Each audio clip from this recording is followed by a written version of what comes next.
What is going on, YouTube family? Today we are behind the wheel of a Lexus ES 250 model. Now, most people, when you say Lexus ES, you automatically assume after the ES you're going to hear 350, but this particular one is a 250, and we're going to go over all the differences between the two models starting right now. So this particular model is all-wheel drive, and it is the only way that you can get an ES at all with all-wheel drive. And for that, you have to sacrifice the V6. So if you want the additional power, you will have to stick with a front-wheel drive model. But if you don't mind dropping that horsepower and torque because you need the all-weather traction, you're gonna have to go ahead and get this model, which, like I said, is the 250 model. The 250 comes with the same 2.5 liter inline four that you would find in your average run-of-the-mill Camry. And I'm trying to figure out if that is going to work for me personally. The reason I say that is because I am not used to a Lexus having a four-cylinder engine, so that is something that is very foreign to me, and I'll need to see if this vehicle has enough power, see how the all-wheel drive system responds, all those sorts of things. We'll go ahead and pop the hood so you can see that 2.5 liter four-cylinder. Go ahead and turn on the hazards and everything too. This vehicle is metallic black, and it's got an interior that is called Chateau. So it's a couple different things on the inside. You got like a peanut butter and chocolate sort of combination, almost burgundy like on the steering wheel. So some people will like it, some people won't. So one thing I don't like about these ES is when you close the door, everything just shakes. It's kind of tinny. So had a commenter in one of my videos when I was talking about the ES, and he was like, yeah, it's not just a Camry. Well, it kind of is, especially with this particular trim.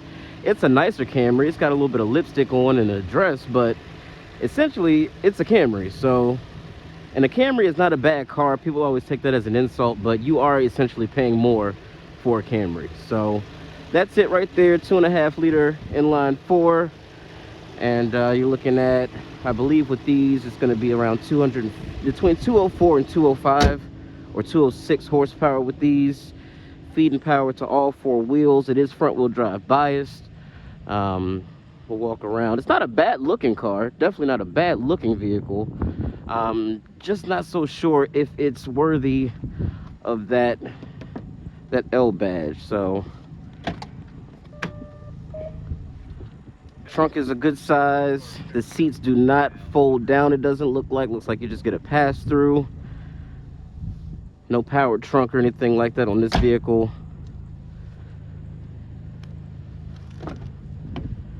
Back seats, it's got some nice materials. This is all very soft. Up here not so much, but down here it is, and here as well. Got a couple USB ports back here, 12-volt power outlet. Doubt that this wood is real, but it is a comfortable vehicle. You do get rear seat vents, no panel roof on this particular model. Some pretty cool door handles, I do like those.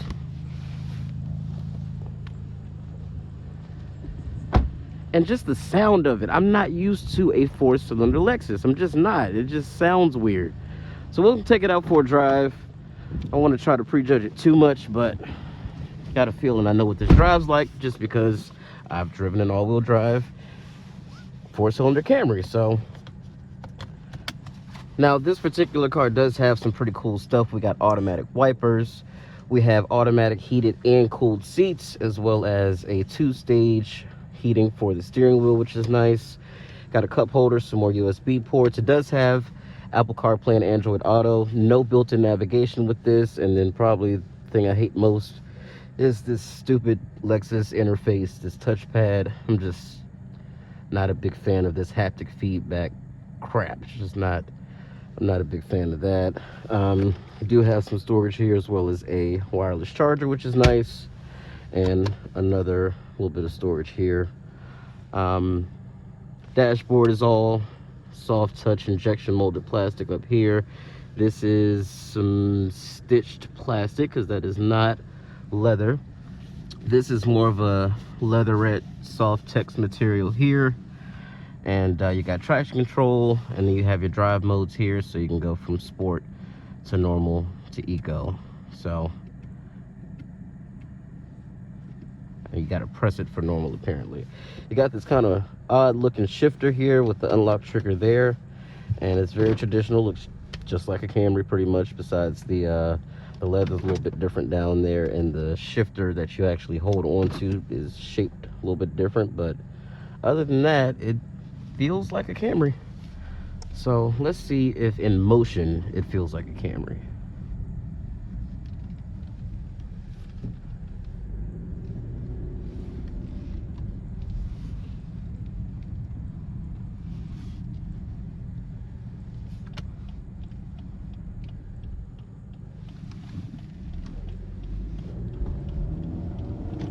Oh yeah, sounds just like a Camry.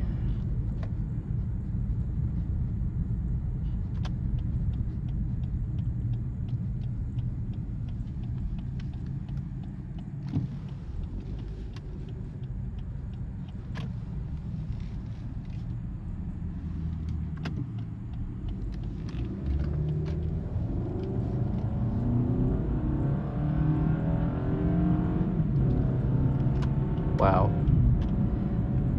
I was probably about quarter throttle there. I don't know if the vehicle is programmed to overcompensate for the lack of power that it has, but I was expecting the vehicle to shift a little bit sooner than that. It took it all the way out to almost 5,000 RPM, and I was not asking for that type of acceleration.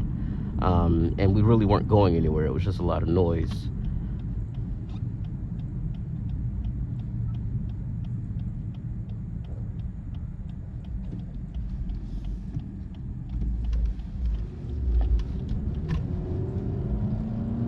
Okay, now I'm floored.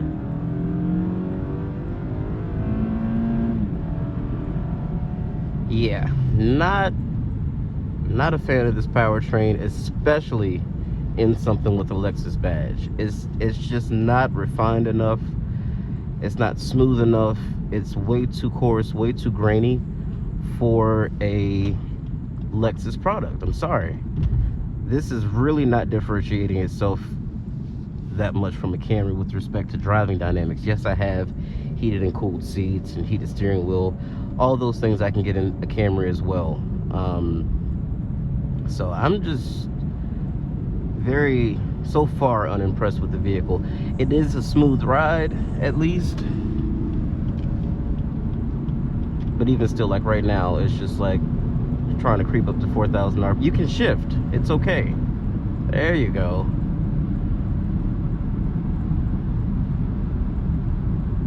Yeah, I can see why the average MPGs for this car is 24.5 miles to the gallon. Between the transmission tuning and programming, you know, coupled up with this 2.5 liter naturally aspirated 4-cylinder, you're probably not going to get the best gas mileage in this type of vehicle, honestly.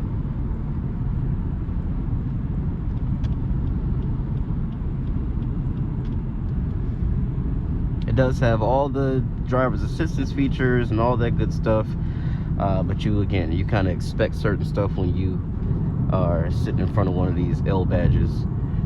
What I'm not expecting is that coarse, grainy powertrain that this thing has, and it's almost plagued with. The 3.5 liter V6 is a much better driving experience, just for the fact that it doesn't feel like you're pushing the car too hard. You know, it has plenty of power, gets out of the way very well. This vehicle literally needs to be encouraged, and even when you're not encouraging it, it's almost like it knows it's underpowered, so it's just holding the revs kind of high for almost what seems to be no reason. So I'd love to hear comments about people who own one of these, a 250, not the 350, the 250, and what your experience has been like, fuel economy, just day-to-day driving, if you enjoy it. This is just not my kind of car. beyond the lack of power, beyond the, you know, lack of driving dynamics, for something else to exist that is almost identical with respect to powertrain and things of that nature for significantly less money, I'm just not seeing the benefit of buying the Lexus, especially brand new. Now, this is a 2021 model. This is a pre-owned car, you know, so if you let somebody else drive the depreciation out of it for the first couple of years and then you go and snatch it up for a good deal, then kudos to you. But to go into a Lexus dealer looking for one of these is almost odd to me. It's almost, you know, just a little, of all the things they make, I just couldn't see myself going in and wanting to leave with one of these. But again, for the right price, used, yeah, why not? But I just don't see it happening, coming in looking for a brand new one.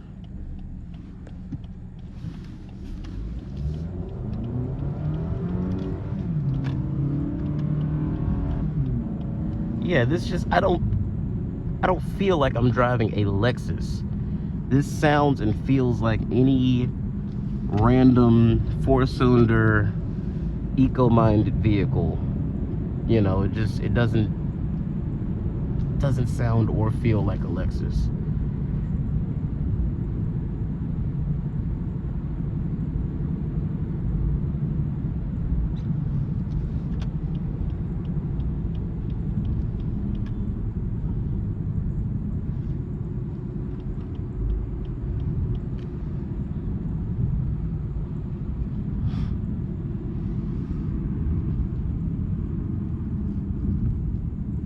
Stop here and do our 0 to 60 as always.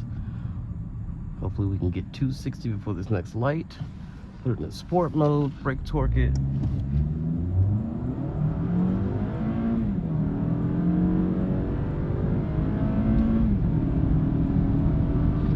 Wow.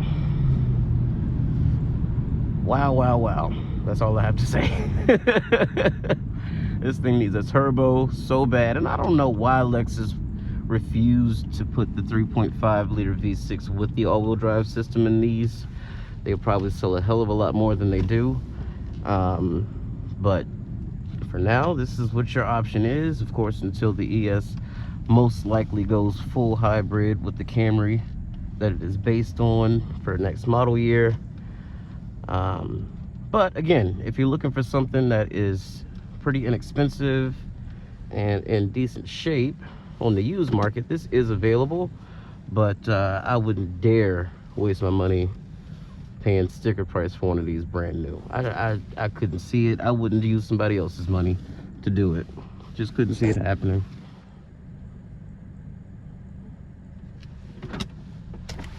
Hope you guys enjoyed the video.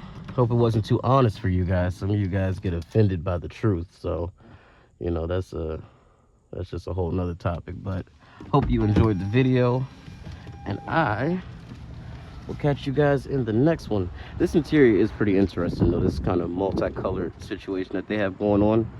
But other than that, just not a big fan. But let me know what you guys think about it in the comments, and I will catch you in the next one. Peace out, homies.